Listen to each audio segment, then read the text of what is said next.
আসসালামু আলাইকুম। Hi guys, দেখতে পাচ্ছেন আমাদের গফরগাঁওয়ের ঐতিহ্যবাহী ব্রিজ চরালগীর 3 নং চরালগী ইউনিয়নের ঐতিহ্যবাহী একটা বিশাল বড় ব্রিজ। তো এই যে দেখতে পাচ্ছেন আমরা ব্রিজে উঠতেছি। এটা হচ্ছে ব্রহ্মপুত্র নদী, ব্রহ্মপুত্র নদীর উপরে ব্রিজটা।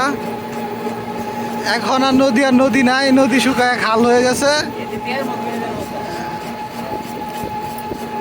নদী নাই, নদী এখন খাল হয়ে গেছে। একসময় আমরা যখন ছোট ছিলাম ব্রিজ তখন হয় নাই, তখন আমরা ওই পার দিয়ে যাইতাম নৌকা দিয়ে, মানে ট্রলার দিয়ে বোট তুইতাম, বোটে করে যাইতাম।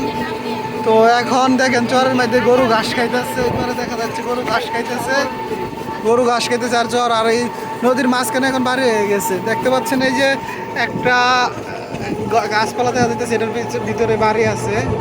আর বর্ষাকাল হইতেছে, পানি হইলে টানে, আবার এই সময় শীতকালে আবার চলে আসে। তো দেখতে পাচ্ছেন অনেক সুন্দর একটা গ্রাম। এটা নতুন করে খালটা খনন করা হয়েছে, এখানে ডেলার দিয়ে বালু তুলে।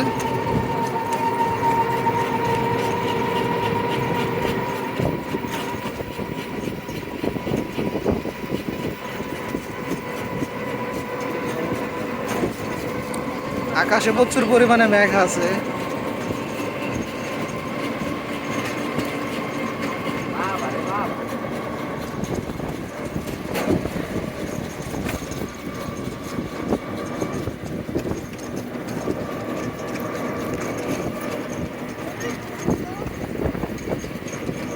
ঘরের ভিতরে প্রচুর পরিমাণে গরু আছে।